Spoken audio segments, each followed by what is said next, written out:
All right, y'all. Let's get into this. This week in Destiny, July 3rd, 2025. This week in Destiny, we have more details to share from the Edge of Fate. We are getting closer and closer to July 15th. So today we are talking about the incoming weapons tuning, as well as some economy changes. And let's not forget about the developer live stream from Tuesday, the gear tiering dev insights article from yesterday, and the other topics you can see below. So on today's docket, we've had a live stream on Tuesday, a new Ride of the Nine challenge, announcing our World First Race host, GCX Here We Go, Kepler restricted brief, weapons, power, and economy updates, Destiny 2 open access, and Bungie Day is almost here. Strange Andromeda with the TWID sub for 7 months. Thank you so much. Thank you for watching. We hope you all enjoyed our second live stream for the Edge of Fate. We covered some of the new activities, rewards, and systemic changes coming in July 15th. We started our stream with the Edge of Fate launch trailer, and now oh geez.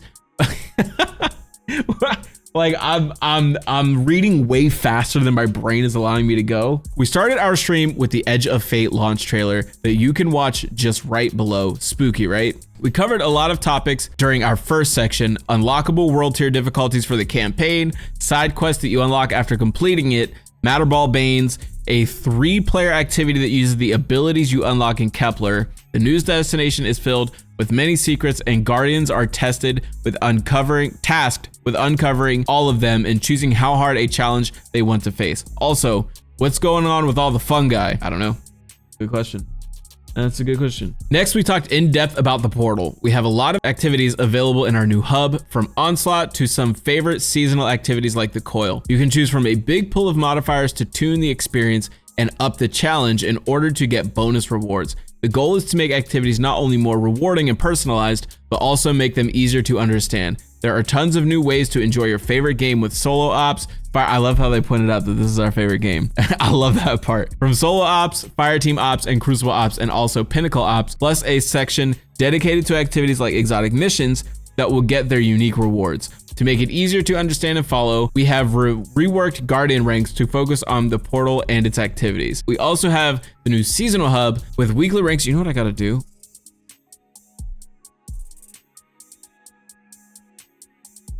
I can't see. Plus a section dedicated to activities like exotic missions that will get their unique rewards. To make it easier to understand and follow, we have reworked Guardian ranks to focus on the portal and its activities. We also have the new seasonal hub with weekly ranks, daily and weekly challenges, and tons more gear to earn. And that resets every week, which I think is such a W. If you complete the conquest also available at this hub and progress through the different difficulty settings, you'll also earn the renewed Conqueror title. Don't worry, if you already have gilded it a few times, you will keep your marks. And we didn't forget about power in the Edge of Fate. We have a whole section in this TWID about it with many more details, so we'll skip it here. Just keep scrolling and you'll get there. For now, just don't get too worried when you are power level 10 when you start playing on our next expansion. Hope this recap of the live stream helped everyone get an understanding of the most relevant topics we covered. If you want to get the whole picture though, why not watch the whole stream yourself? It's right below. And I did recover this one. There's a whole video about this developer live stream on the YouTube channel, so if you guys haven't seen it, please do. The Ride of the Nine is getting its final update. As we move into the final weeks of Ride of the Nine, we wanted to share some updates coming next week to close up with a bang. Do you remember Daybreak? Do you remember? Yeah, the old school modifier where your abilities recharge like crazy. How fun would it be to turn it on for the Explorer mode version of Ride of the Nine dungeons for this week? Because it's happening right now. Fetch your friends, put on some destructive supers, and go farm like mad. Remember that on top of weapons, you can also use your non-honorary manifolds to earn non-honorary engrams that contain some fan favorite cosmetics. Additionally, in preparation for the Edge of Fate, 2 Servants of the Nine are bringing gifts to Guardians. Both Xur and the Emissary will have desirable exotics that will be a part of the featured gear on day 1 of the new expansion. Bring your strange coins and non-honorary manifolds and snag some loot. Wait, so, oh, featured gear. So yeah, go, if you guys haven't already, go see Xur and get Choir of One. It's Choir of One, Queensbreaker, Arbalist, and there's like another weapon. Hard Light is the other one. Go get those now. Go get those because they're gonna be good. They're gonna be really good going into the next season. As a final remember, here's the picture of the next 2 weeks. Current week, Prophecy is featured with increased rewards. Until July 15th, players can earn non-honorary engrams. Starting July 1st, players may purchase non-honorary engrams using 350 non-honorary manifolds at the Emissary, up to 20 during Ride of the Nine. Starting July 8th, Players will be awarded 1 additional nunnery engram each day just for signing in, just to be sure to claim it from the emissary. From July 8th to July 15th, Lootapalooza will begin. Increase currency rewards and weapon drops from enemies in all dungeons. Even more increased loot from the final boss chest when completing all encounters. So if you're missing any god rolls from the Rite of the Nine weapons, make sure you guys go get them this week and next week, because now is the time. If you don't have something you're missing, get it now. That is, just get it now. If you could assist your mans in helping me get the whatchamahowsitwatches, we could get it done. So let's see here. Next up, a new challenge appears. We also have one last Rite of the Nine dungeon hurrah before we dive into our next expansion. The team at Destiny Tracker are running 2 weekends of challenges around Prophecy and Spire of the Watcher to wrap up Rite of the Nine. From July 4th to the 6th, complete Prophecy on Eternity mode as fast as you can. From July 11th to July 13th, complete Spire of the Watcher as fast as you can. Solo, duo, or with a full fire team, you can win prizes such as silver, 1 of 9 exclusive Star Horse inspired headphone holders. These are sick, fabricated by Henshin Scrap, and a premium Rite of the Nine themed PC unit created by Overkill. They're giving away a PC? Chat, that's cool. Finally, all participants who sign up will receive the 9-crowned emblem. Destiny Tracker will provide more details on how to redeem. For more information around the 2 weekends of challenges, you can refer to Destiny Tracker's page here. And then if you don't, go to Destiny Tracker, and it tracks like your challenges and stuff like that, which is a pretty good tool to have in your arsenal. World's first race is Bizak. We have a new raid ready for July 19th. And you know what that means. There will be new World's first race, where the most capable teams around the globe will conquer contest mode difficulty and fight to be the first team to complete the raid. We're excited to confirm we have partnered once again with the wonderful CB Gray and Evan F 1997 to bring you the raid race action, live from Bungie HQ this time. Stay tuned to next week's TWID for more information on what channels to follow, the schedules, the international hosts we will support, and how you can earn the beautiful Power Hues emblem you can see below that. Classico, what's good, brother? What's good? Welcome in, friend. Welcome in. Everybody give him a warm welcome. He's on the YouTube side of things, but we love our YouTube chat too, bro. Don't worry. We do not forget our YouTube chat, folks. Here. This emblem is sick. Let's just start there, Classico and Rafiki and everybody else that's watching. This emblem is so clean, and I am going to be gunning for the first 40. We are off that Friday too, so I will be streaming the raid race on our side at least. I do need a team. I know we're like a week out, but I need a team. Classico, thank you so much for the follow on Twitch. I appreciate you, brother. I appreciate you so much. Bungie at GCX. I did go to GCX 2020. Shout out to Dado, and Dado probably sees 1 million fans a week, but Dado is one of the coolest dudes I've ever met. And also shout out to Astacross, because Astacross signed my Grimoire book forever ago. Hold on, I got a picture of it. Hold on, I'll show you. GCX 2020, and it's crazy because the first thing I pulled up is me and Astacross at GCX. Literally, as soon as I open my phone to look, that's me and Astacross like 3 years ago. Hey, yo, wait, hold on a second. Peep the drip, dog. That was 3 years ago, bro. Guardians, we're excited to share something special coming your way at GCX 2025. On July 25th from 3 to 4:30 p.m., we're hosting an exclusive developer panel that'll take you deep into the heart of Destiny 2's storytelling process. Threads of Fate exploring Destiny 2's narrative craft will give you an unprecedented look at how one expansion story goes from initial pitch deck all the way through development to launch, with a special focus on the Edge of Fate. You'll get to see behind the curtain of our creative process and discover what it takes to craft the narratives that drive your Guardian's journey. We're thrilled to have D2 narrative team members Allison Lurs, I hope that's how you say her last name, I'm pretty sure that's how you say it, and Hannah Filipski, that's a dope last name, joining us for the deep dive. These are the talented minds behind some of your favorite story moments, and they'll be sharing insights you won't find anywhere else. Our very own DMG04 will be moderating the discussion, and we've got a special guest lined up that we think you'll love. Find out more about GCX, and you can also score the exclusive Fight Stick emblem through GCX's channels and website here. So if you're going to GCX, Make sure you guys go ahead and grab yourselves one of these bad boys. GCX always has such sick emblems, dude. They really do. I'm surprised I don't have my GCX emblem on, but yeah. Brief 001, Vanguard, Kepler restricted brief, all points bulletin. Guardian operative, dispatch contains restricted information for select fire teams and will purge its data upon closure. The House of Exile, classification, Elixni House, unknown fungal symbiosis, hazards, standard Elixni armaments, mines, and traps, modified armament, strand spear, stasis screen, heightened reactions and subdued pain response, telepathically receptive. Okay. Intel, House of the Exile is a lower house made predominantly from the remains of other houses defeated at Twilight Gap. However, according to the Cryptarchy, the Exile banner predates Twilight Gap, albeit without an official title. It was simply a collection of malcontents, outcasts, and, well, exiles during the long drift to Earth from Reese. While many of the exiles reconstituted into a house on the moon, Luna, a subsect of the house, broke away prior to the Battle of Twilight Gap, refusing to invade Earth. They retreated to the edge of the Sol system to live in peace. The exiles on Kepler are believed to be those defectors. Chat, I do need to make it abundantly clear. I have crippling dyslexia. So as I'm reading these TWIDs, if you guys have seen the TWID videos on YouTube, please bear with me. I'm trying my damnedest, okay? I can read, I promise you I can read.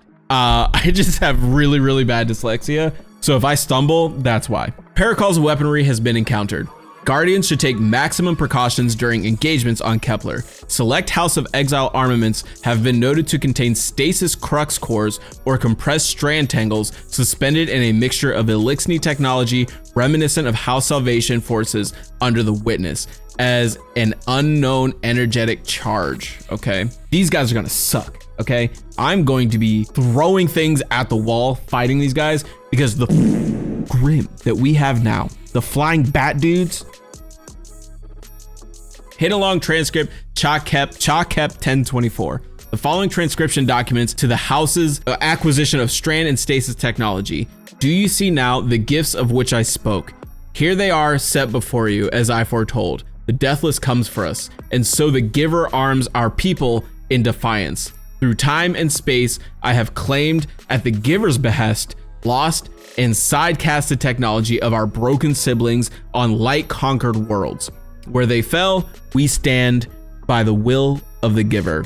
Is the giver going to be the big bad this time around? Is that what we're looking at? Exiles on Kepler seem to have undergone a sort of fungal symbiosis with local fauna. It is unknown why or how this has happened, but the fungus appears to feed from the dark matter of the singularity the exiles revere at the heart of Kepler.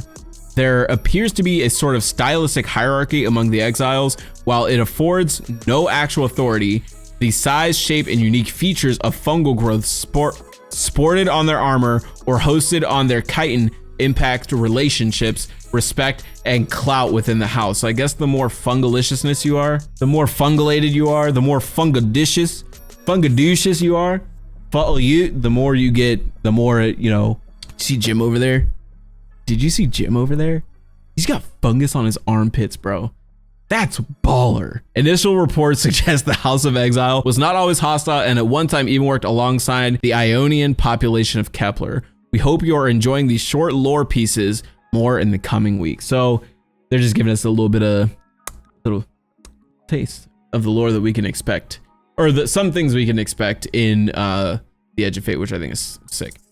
Here's the meat and taters of this tweet, okay? The meat and taters. Weapons tuning for the Edge of Fate. Hello again from the Destiny 2 sandbox team. Like most other areas of the game, weapons have gotten many changes in the Edge of Fate, so let's get right into it. Before that though, a reminder that yesterday we published a Dev Insight article focused on weapons and gear tiering, video link down below. I did put out a video covering this and it's pretty solid. Article focused on gear tiering. We hope it helped you understand the new system a bit better and that you can use it as a source of truth moving forward. In case you have not read it yet, here's a link to it. Now let's jump right into the weapon tuning content. Okay, I scroll down a little bit and the first thing that I see is machine guns, and I'm not even gonna lie, I'm a little bit hesitant to read this. All right, we're trying out something new for Destiny on machine guns, staged reloads. Machine guns generally have a very long reload animation times that can be very punishing when canceled. We have added several checkpoints from which the animation can now be resumed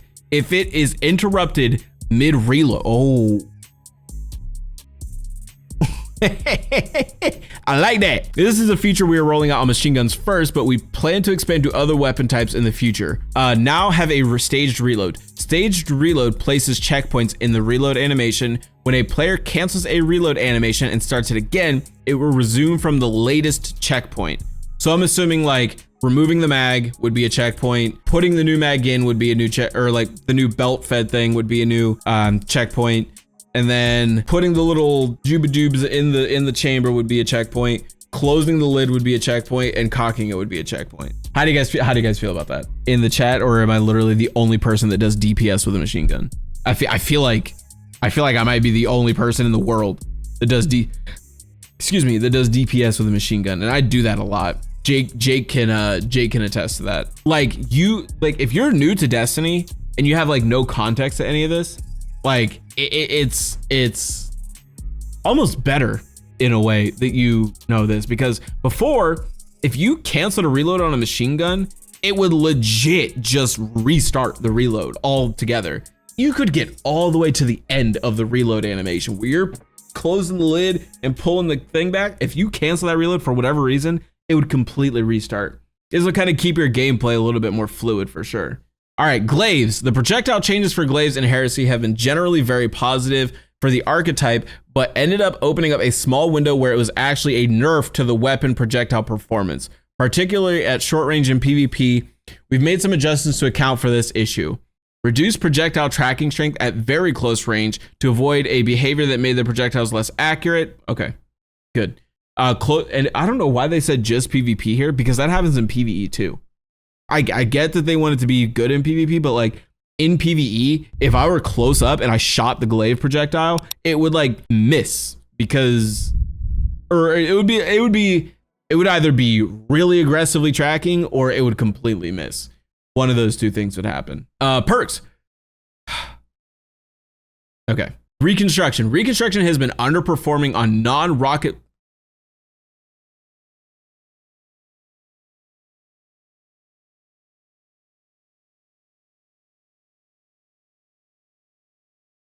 The fuck are they talking about, bruh? Reconstruction has been underperforming on non-rocket launcher weapons since the nerf that increased the time it needs to start filling a weapon's mag. So we're greatly increasing the amount of ammo transferred on each activation. Increase the amount of ammo transferred per activation from 10% to 24%. Okay.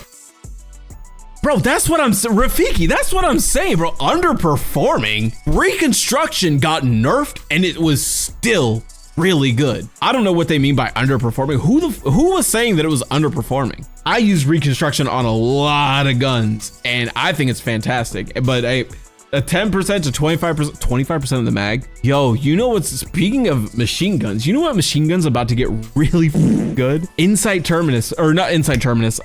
What's the, hold on. What's the Spire of the Watcher? Terminus Horizon. This gun is about to get really good with that reconstruction, but where's my reconstruction killing tally, dude? That's gonna be good. That's gonna be really, really, really good. Paracausal Affinity. We generally think it's pretty important for players to be able to anticipate when a damage buff is going to expire, since having one active or not is something players are often making heat of the moment gameplay decisions about. Added a visible timer to the buff. Thank you. Thank you. Kinetic Tremors is getting a buff. Kinetic Tremors feels good to use on faster firing weapon frames, but it can underperform on a bit slower firing ones. Decrease shots to activated on certain weapons and subfamilies. High impact auto rifles require 9 hits. Okay.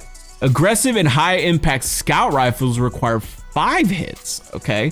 Hand cannon subfamilies have received specific tuning. Aggressive hand cannons require 4 instead of 6. Adaptive hand cannons require 5 instead of 6. Precision hand cannons are unchanged and still require 6 shots to activate. Good changes. Good changes. Time for the big stuff. 1-2 punch.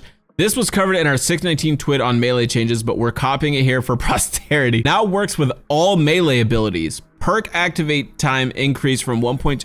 That's a big buff. Jake, 1-2 punch is getting a huge buff. It works with all melee abilities, Withering Blade, and I'm interpreting it as that all Withering Blade, the Warlock Snap, the slide melee, or what is it called? The arc one from Hunter that I use it every day. The one where you slide and go and it shocks the enemy. You know what I'm saying? Attrition Orbs is getting a nerf here. We all knew that was coming. Attrition Orbs is currently too powerful on area denial grenade launchers, but it is somewhat underwhelming on other weapon types. Increased perk progression by 20% across the board. Reduced perk progress by 80% with area denial grenade launchers. This is surprisingly not as noticeable as it sounds. Increased perk progress by an additional 30% on... What sword has Attrition Orbs? Does anyone know what sword has Attrition Orbs, bro? I don't think there is a single one that has Attrition Orbs on it. Eager Edge and Valiant Charge. Eager Edge's aggressive target tracking presents two problems. It makes it more frustrating to use this perk for mobility in PvE, and it makes it somewhat oppressive in PvP. Valiant Charge has some similar issues. It can track to unintended targets relatively often, which undercuts some of the riposte fantasy that the perk functionally suggests. While active, melee search angle is now reduced by 50% at the start of the lunge range and by 88% at the edge of the lunge range. This requires the player to look more at their target to strike it, improving specific target acquisition in PvE and requiring more direct look in PvP. Another nerf to another chain reaction situation. As fun as the chain reaction plus hatchling interaction is, it is inconsistent with other perk combinations, which are generally not allowed to chain explosions together. It's important to be as consistent as possible when we handle these interactions.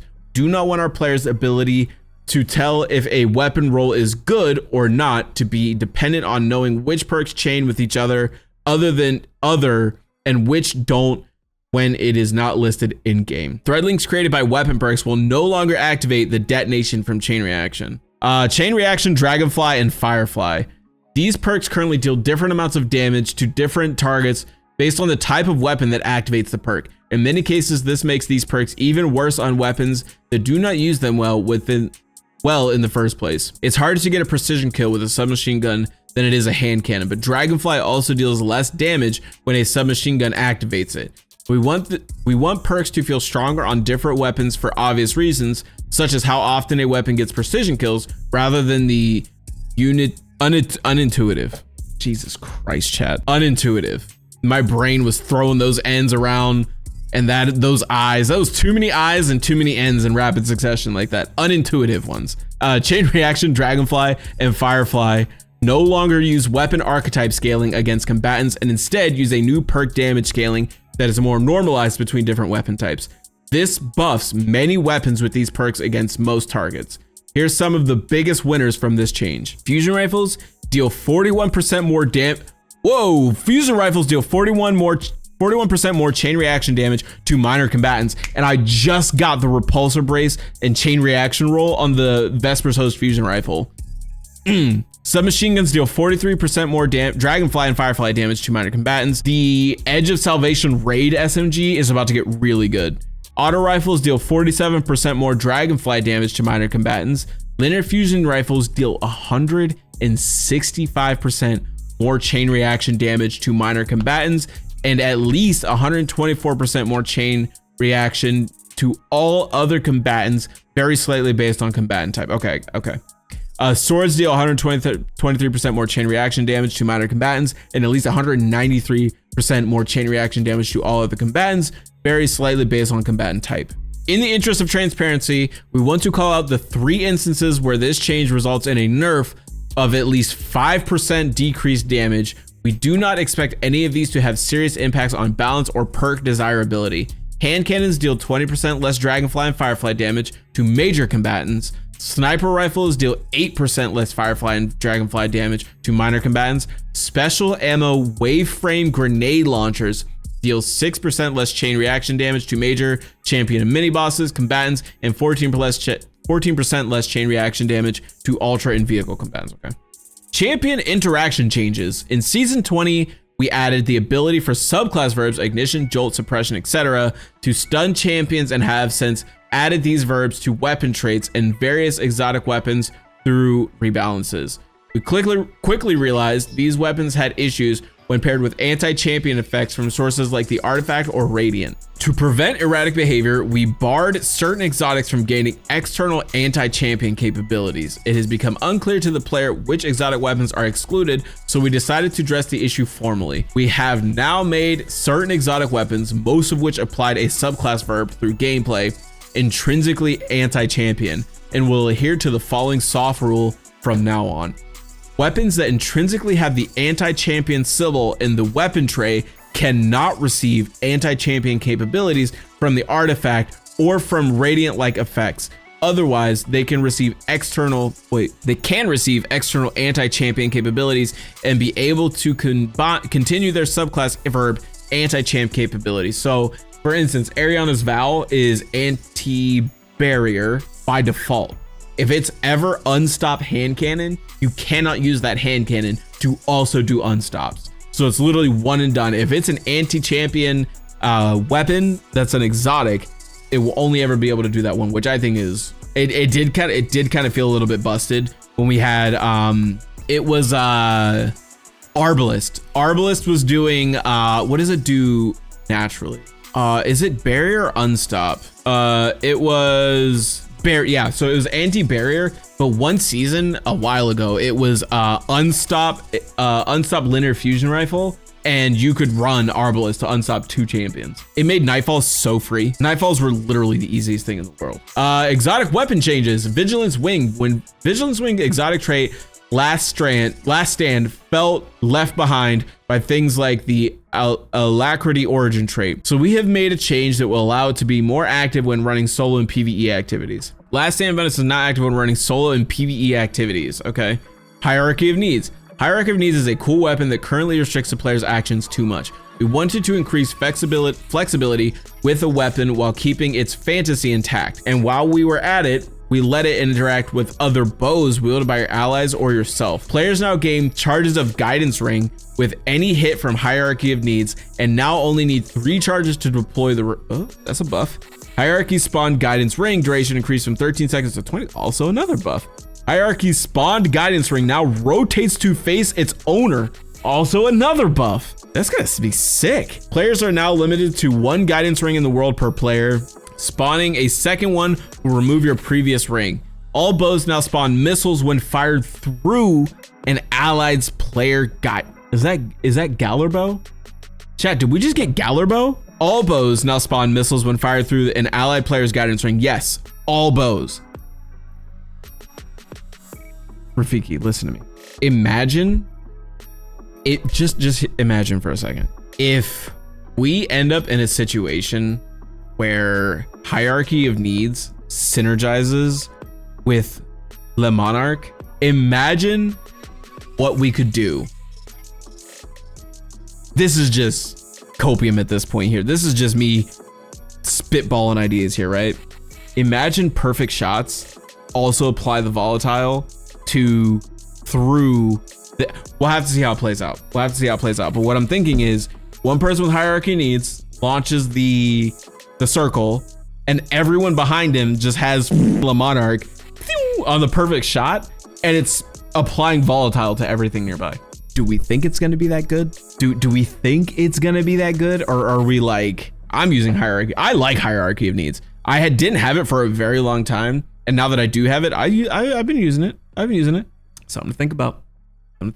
And then lastly, on the Hierarchy of Needs thing, fixed an issue where Hierarchy's secret missiles would not play detonation visual effects when colliding with world geometry. Okay. DMT, Dead Man's Tale. Dead Man's Tale has developed a reputation in the Crucible over its years in game, but has always struggled a bit in PvE. We've made some adjustments to help it cancel out its long reload time and reward players for landing more of their headshots. Each stack of cranial spike now grants plus 3.4% damage versus combatants, max 17% at 15 or 5 stacks, plus 1 round reloaded. Okay. So activating DMT's perk will reload a round for you, which is, I guess. Duality. The previous set of changes to duality were good, but it didn't do quite as much as we were hoping. We've relaxed the trigger on its trait perk to allow it to ramp into good single target damage more consistently. Added a secondary activator for on black wings, now gives a buff when landing most of your pellets on a target. We like that, we like that. The Navigator. See here, the Navigator is an interesting exotic, but has felt a bit one trick for its woven mail and tangle creation. We've added a bonus to the weapon, while the wielder has woven mail to let it excel while you are using it for its original purpose.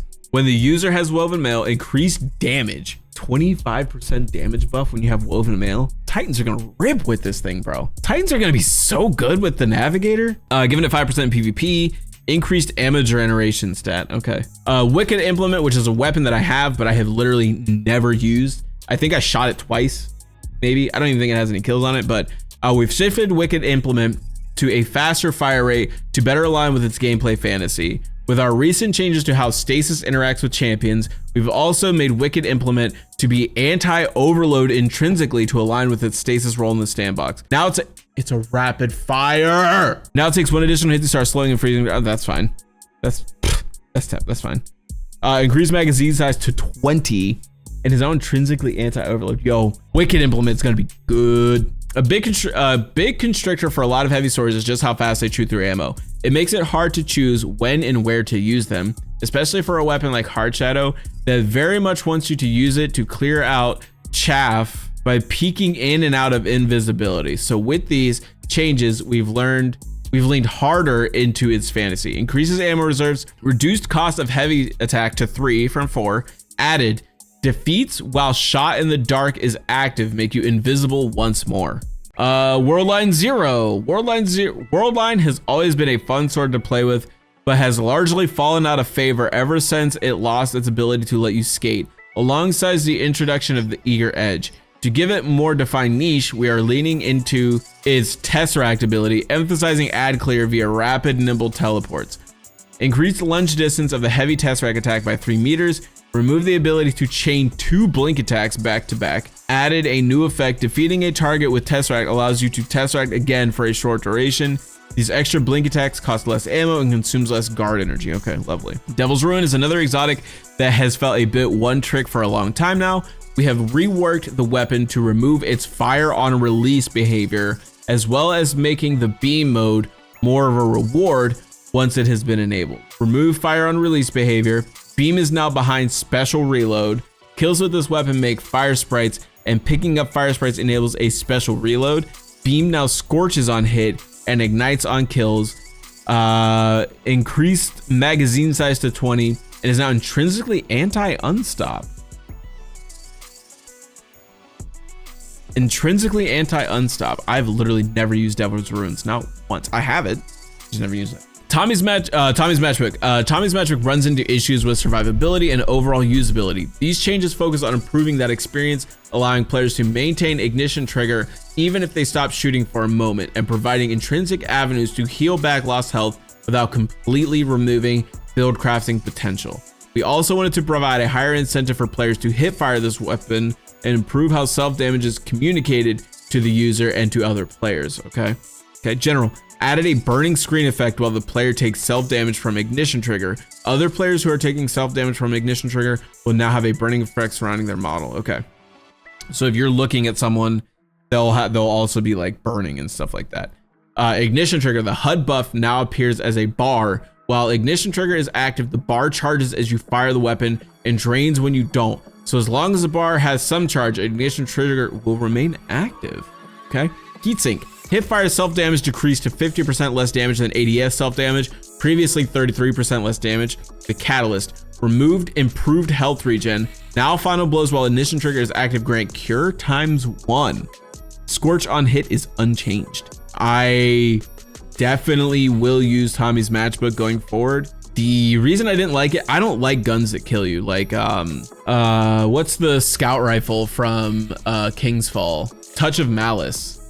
I don't like weapons that hurt you for using them. I get it, but I just... Winter Bite. With a massive update to how melee damage works, this always on effect on Winter Bite ended up being a little bit too much free damage. especially in comparison to swords. Like Wicked Implement, Winterbite will now be intrinsically anti-overload to align with the changes made to Stasis Shatter Champion's Stunning. That's pretty sick. They did a typo, there's 2 C's. Reduced enhanced melee damage with ammo to 20% versus bosses, down from 50. This is to account for that now being able to receive a melee damage bonus from a variety of sources, and it is now intrinsically anti-overload, which is pretty cool. Anti-champion changes. The following weapons have not been rebalanced, but have been given anti-champion capabilities. Jake, you owe me $10. Yo, Frigid, do you remember when Jake said that Queensbreaker was gonna get a nerf next season? And I said, I don't think it will. Literally last night we were having this conversation. Queensbreaker is not getting a nerf. It's gonna be strong. It's gonna be real strong. And it's anti-unstop now. Chat, listen, they're doing some pretty goofy things over there at Bungie HQ for sure. They're doing some goofy things, because that is crazy. Anti-unstop, Queensbreaker and Dragon's Breath, okay. Anti-overload, Tractor Cannon, Darcy, Two-Tailed Fox, and Salvation's Grip. Conditional finality can be anti-overload or anti-unstop, depending on which element is active. For those of you looking for PvP tuning numbers, we're aware of the math in terms of balancing around fixed health values and the new weapon stat damage bonuses. We have our finger on the trigger and are aimed at a number of targets, but we want to make sure that the weapons and perks we choose to tune actually become balance issues, instead of preemptively nerfing a bunch of builds or playstyles before you're even able to try them out. Once it is known how realistic it is to achieve certain stat combos and what trade-offs those stat splits enforce, we will have a more complete picture to determine how problematic these builds actually are in the Crucible. We'll be watching and gathering your feedback, and we are standing by ready to adjust as necessary in the near future updates. Okay. With the reimagining of Destiny 2's core gaming experience comes a refreshed version of player power. We've overhauled oh my god, dude. Chad, I'm trying. We've overhauled how you earn power and what it means to your journeys across the season to be a more meaningful experience. We've also removed weekly barriers and are giving you more agency in choosing how you want to level up. Earning power will be more intuitive than ever before, with most activities even offering a reward forecast that enables you to plan your rewards, increase your power by overcoming greater challenges, and earn higher tiers of both armor and weapons that come with additional stats and benefits. Refreshing power. The first thing you'll notice when you log into the Edge of Fate is the power refresh. Power inflation, which is a real thing, over the years has created huge numbers that can be confusing and unintuitive, particularly for new and returning players. When the Edge of Fate releases on July 15th, power will be refreshed to start at 10 for a much cleaner, more intuitive experience. Legacy power will still be visible on the power tooltip shown when you hover over your power number on the character if you want to know what your power would be in the old, because they're giving you like a direct comparison tool. You just hover over your power, it'll like give you, you would be at like 2003 power if at power level. Okay, I like that, Bungie, you're thinking. The power band. In the updated power band from 10 to 200, power will work as it traditionally did when playing up to the previous soft cap. You'll see progress just by finding gear across whatever you want to play, from the new Edge of Fate expansion to PvP to patrolling your favorite classic destination.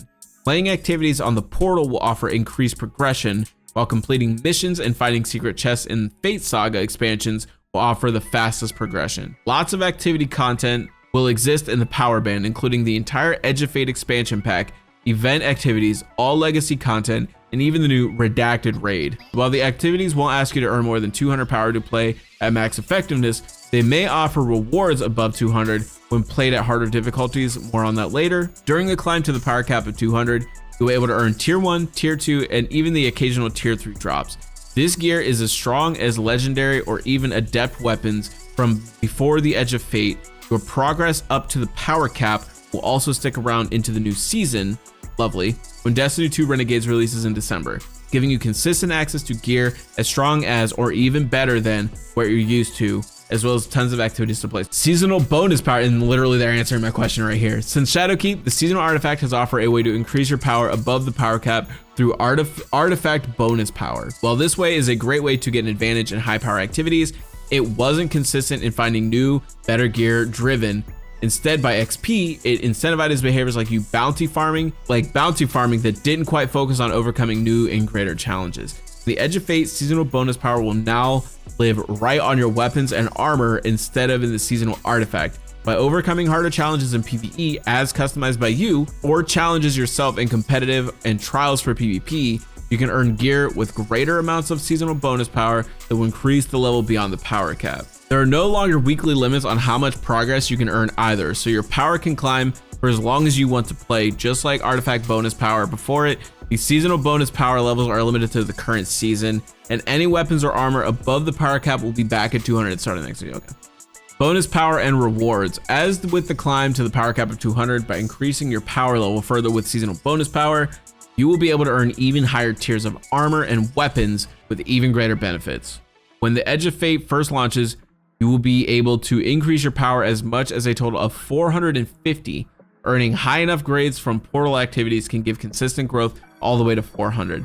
The total power 400 to 450 rewards will at first come from newly upgraded prime engrams, which drop with both higher power and higher gear tier than your regular rewards. Achieving higher grades in portal activities improves your chance of finding prime engrams, which are also no longer limited by week, so you can gain as many primey boy as you want. I need to get that as a sound effect for the alerts. With the Ash and Iron Major update later this season, you will be able to earn a total power all the way up to 550. Regular rewards from portal activities will be able to drop up to 500 total power, and prime engrams will again reward gear up to the hard cap of 550.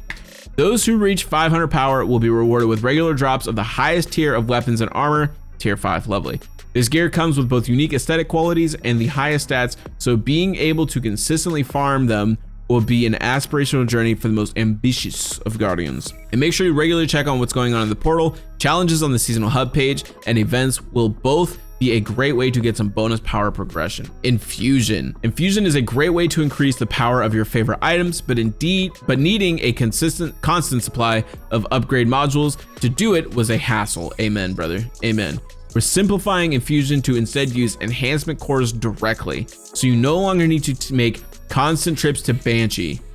Any upgrade modules that you may have in your inventory at the start of Edge of Fate can be safely dismantled to reclaim 5,000 glimmer and 1 enhancement core, the same price that Banshee and 801 sold them for. You can infuse levels of seasonal bonus power into your favorite gear using a new currency called unstable cores. While you'll find unstable cores from a variety of sources, the primary way to acquire them is by dismantling unneeded gear that has seasonal bonus power levels. The higher the bonus power of the item you dismantle, the greater the number of unstable cores you receive. Likewise, infusing items with a larger difference in bonus power levels will take more unstable cores. Unstable cores will have a large inventory cap and will be refreshed at the start of the next season alongside seasonal bonus power. So every season, you're gonna have to regrind those unstable cores.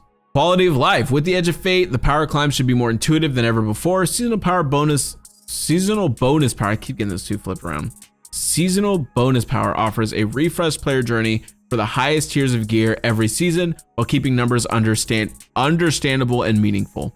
The reward forecast for many activities will preview exactly what power your reward will be when you reach the target score. With the new core game modifier, you can even curate what kind of challenge you're in for, allowing everyone's power journey to be uniquely tailored to how they want to play.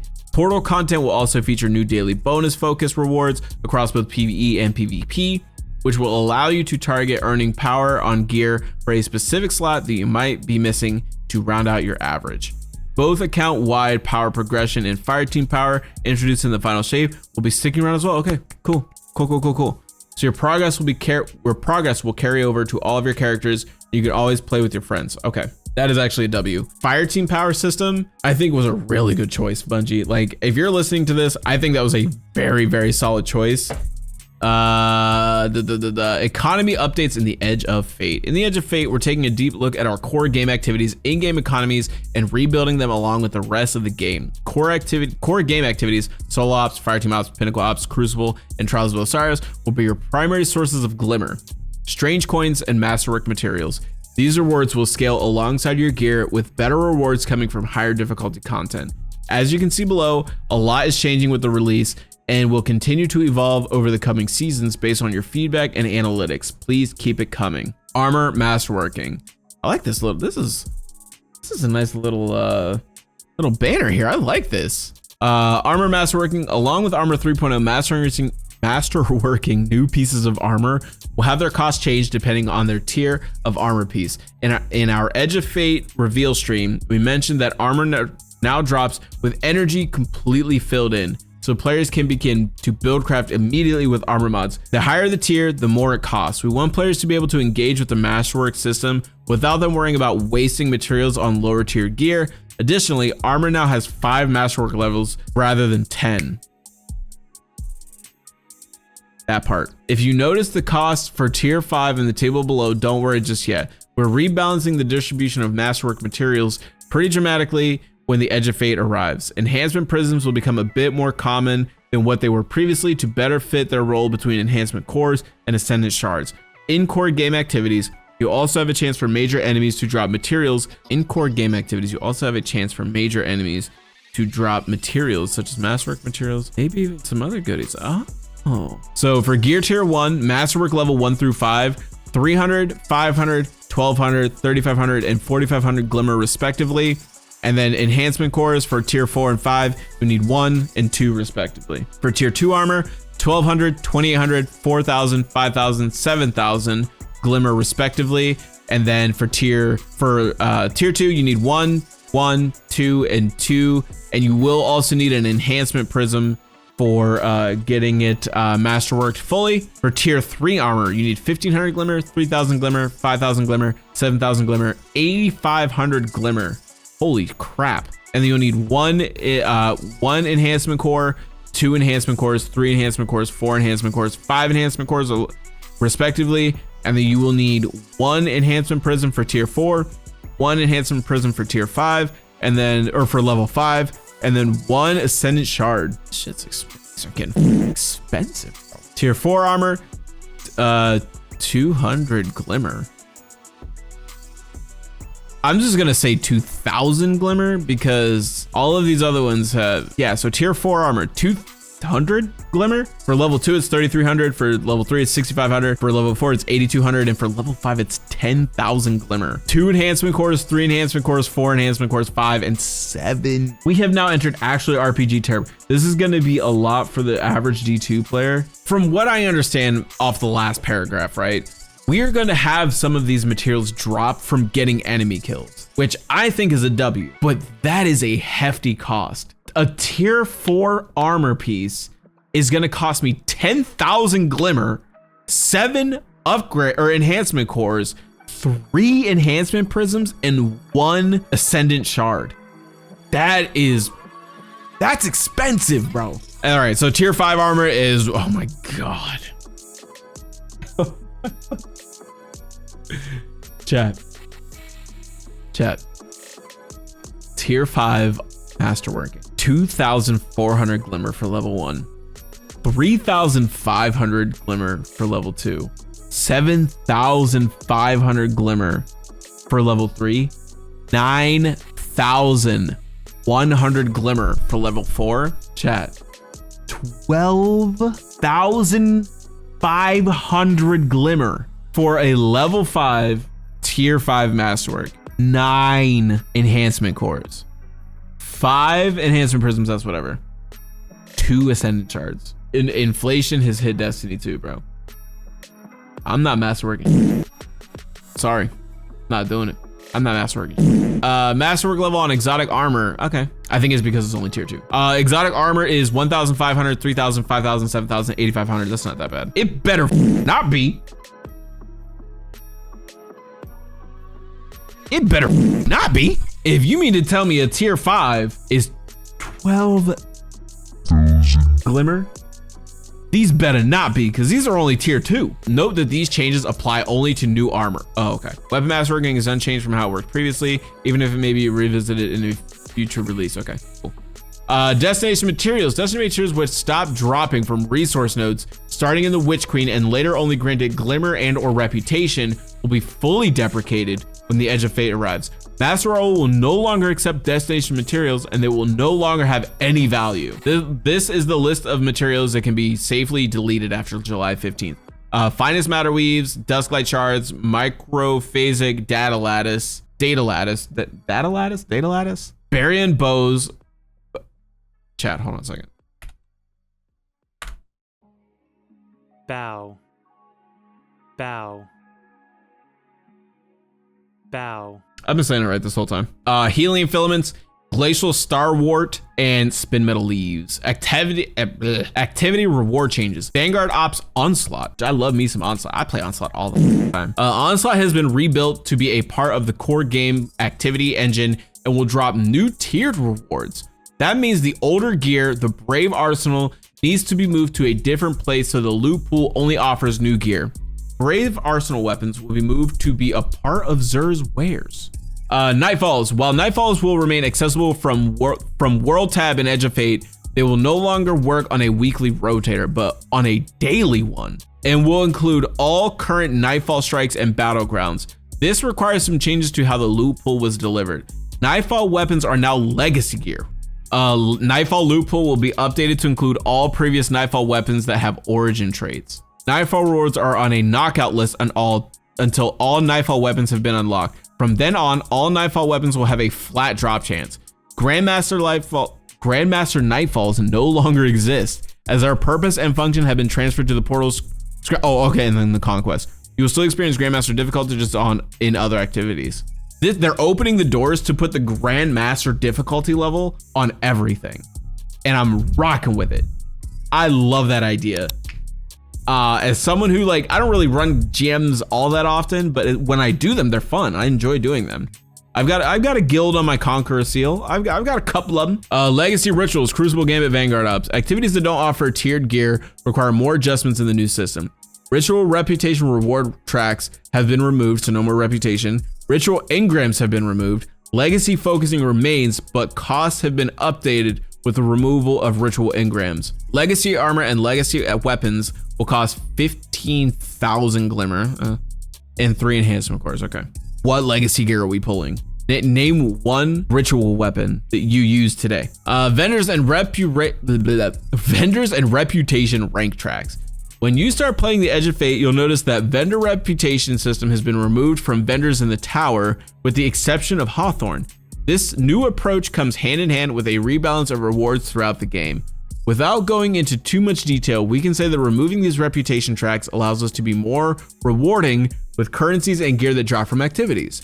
With that in mind, here's a list of additional changes coming to a fistful of vendors with the new expansion. We hope it helps you understand their new duties. Xur will not sell legendary armor in the Edge of Fate. All of Xur's legendary armors will move to A to 1, where she will sell them for cosmetic purposes. Xur will now sell 2 exotic armor pieces per class per week. One will be from the existing pool of exotics that Xur has always sold, and one will be from Beyond Light, Witch Queen, Lightfall, or the Final Shape. Let's see here. Players must own the expansions these exotics are associated with in order to purchase them from Xur. Xur will continue to sell catalysts, but they have been moved to the Strange Gear Offering submenu. Xur will sell exotic class items every week. Players still need to acquire the exotic class item from the Dual Destiny, or FOTL but for Xur will allow players to purchase exotic class items. Xur will sell 9 legendary weapons per week, 3 weapons per slot. Class specific swords, which aren't class specific anymore, are still in Xur's inventory, but will not be available every week. Okay, Xur has had Brave Arsenal weapons added to his inventory. Xur has had Legacy Nightfall and Trials weapons added to Legacy Trials weapons? That's pretty sick. Xur has had Legacy Nightfall and Trials weapons. Rare chance at Adept weapons showing up. Standard weapons will cost 17 strange coins. Adept weapons will cost 41 strange coins. Xur has had weapons from Echoes, Revenant, and Hair added to his inventory. Rare chance at Adept Heresy weapons. Wait a minute. So you mean to tell me that I spent so long hunting down that glaive and now Xur will have a chance to sell it? 17 strange coins. Adept will cost 41. Zur has had legacy comp crucible weapons added to his inventory. Zur will no longer sell Nightfall ciphers, Gambit engrams, crucible engrams. Okay, cool. 801. We have already covered 801's new duties in previous TWIDs, but let's have a reminder. 801 will be offering up to 20 threaded bounties per season per class. Ada's inventory of legacy armors has been expanded to include armors previously distributed via Zur. Legacy armor will cost 15,000 glimmer and 3 enhancement cores. Ada will offer players who have made it to the tower for the first time before the edge of fate. Wait, what? Who have made it to the tower for the first time before the edge of fate, a bundle of exotic armor tokens to be used to roll for exotic armors with new stat pack. Okay. Players must have unlocked an item in collections before it's eligible to rerolls. These tokens are a one-time offer. These offers will disappear from 801 when all tokens have been spent. No new armors will be added to this in the future, so there's no benefit for hoarding tokens. Transmog bounties have been overhauled. PvE bounties that can be completed anywhere in PvE activities no longer sends players to specific destinations, i.e. Blindwell, Arch of Sorrow. PvP bounties that can be completed in PvP. Bounties that can be raids and dungeons unchanged from previous versions. So complete a raid, complete a dungeon, get your transmog stuff. But now the PvE bounties can be completed anywhere, which is bueno. Banshee. Reputation rank reward check has been removed. Bounties no longer provide gunsmith reputation. Dismantling gear no longer provides gunsmith reputation. Banshee will no longer sell upgrade modules. Gunsmith engrams have been removed from the game. I no longer need to do blind wells. I haven't ran a blind well in 3 years, dude. Thank God drip will be this much better. And now that you can unlock the new drip, basically by default, just for unlocking it, like you're good. And then gunsmith engrams have been removed from the game is a wild sentence. That should have happened forever ago, bro. Gunsmith engrams should have been gone forever. Legacy weapons will cost 15,000 glamour. Okay. Raul is good. Cryptarch reputation has been removed. New exotic armors in the Edge of Fate will be unlocked via completing the legendary campaign and not through Raul. Unlocked per class. So you have to literally do it on all 3 characters. Damn, 15,000 glimmer from any vendor that sells legacy gear. Novel focusing for exotic armors from past expansions will be available to players immediately with no need to decrypt engrams to unlock it. Costs remain the same from novel focusing. So one Ascendant Shard, like 30,000 glimmer, and I think enhancement prisms that you need for novel focusing. Focusing submenu has been reordered to put the most used screens up front. Thank you. Why did we have to scroll for those screens? These prices are getting out of hand. Yeah, so that's all the Raul changes. Ghost mods. As we enter the world of Armor 3.0, where the new stats have replaced some old ones, we need to make adjustments to ghost mods, as some stats are no longer available and the new ones have taken their spots. Similar situation with Nightfalls and other activities that have become legacy content. Having mods for not up-to-date gear doesn't feel that rewarding, so we're removing those mods. Previous armor or ghost mods, i.e. resistance armor, will be deprecated as they no longer match the stats on armors post V900. They will be replaced with a new set of armor or ghost mods. Some activity ghosts have been deprecated. We plan to add new activity ghost mods in a future release. Sick. Osirian ciphers and Nightfall ciphers. Osirian ciphers and Nightfall ciphers will not have use in the Edge of Fate, but they will remain in your inventory and we're not deleting them. We have plans for them in Destiny 2 Renegades. We will tell you about it when our so don't delete your Nightfall ciphers. Do not delete your Nightfall ciphers, please. Don't delete them. They will be useful. Destiny 2 expansion open access. Do you have a few friends interested in Destiny, but that hesitate to make the jump? Good news, let them know about the Destiny 2 open access weeks. Starting July 8th, that's next Tuesday, until July 22nd, all currently available Destiny 2 expansions will be available for free on all supported platforms. PlayStation, Xbox, Steam, Microsoft Store, Epic. Who the is playing Destiny 2 via the Microsoft Store. If you're on PC, play it on Steam, gang. Additionally, all 3 currently available episodes will also be free for all supported platforms until July 15th. And the cherry on top, all the currencies, gear, title triumphs, and cosmetics earned during the open access period are yours to keep. I mean, that's good. We're literally trying to get our friends to play this game right now. Porfy, where are you? Porfy, hurry up. Pop in here, baby. It's almost Bungie Day. We draw closer to that lucky 7. Last week, we covered some of our Bungie Dev Day plans in partnership with the Bungie Foundation as part of their continuing mission to help reduce distress and suffering in children throughout entertainment and to partner with humanitarian aid organizations in times of natural disasters and crisis. The team is here to talk about the 7th Column Chaos. We're also partnering with Twitch Summer of Rewards campaign to bring you some fresh new emblems on the road to launch from 12 a.m. PT on July 7th, which is today, Bungie Day, until 12 a.m. PT on July 15th. A gift a sub in the Destiny 2 category to receive the Pixel Perfect emblem. Who do I have to pay to gift a sub to someone in our stream and send me the code? No, because you have to have your Bungie account. I'm just gonna do it. I'm just gonna gift a sub and deal with it later. Last but not least, be on the lookout for the Bungie Day sale starting 7/7 at 10 p.m. on the Bungie Store. We have all new exciting savings, retired rewards, and much more. Follow at Bungie Store on X/IG. It's called Twitter, so you don't miss out on the latest updates, and then extra bits and whatnot. Artist of the week, yaza yaza ya. That was a beefy twab, chat. That was a beefy TWID. First of all, this whole chart just pissed me off. If I'm being honest with you, this whole chart just upset me. That's so much glimmer. Like this last one here is crazy. And I know they said not to worry about it because they're going to rework it later, but jeez. What the hell? Also, Chill Clip is useless now. So, yeah, I don't know what we're going to do about, dude, I farmed Iron Banner so much for Tanisha's Mastery just to get the air trigger chill clip roll, and now it's kind of whack. So the changes to some of the exotics, Vigilance Wings getting a buff, Hierarchy Needs is going to be the Gallahorn of bows now, which is super sick.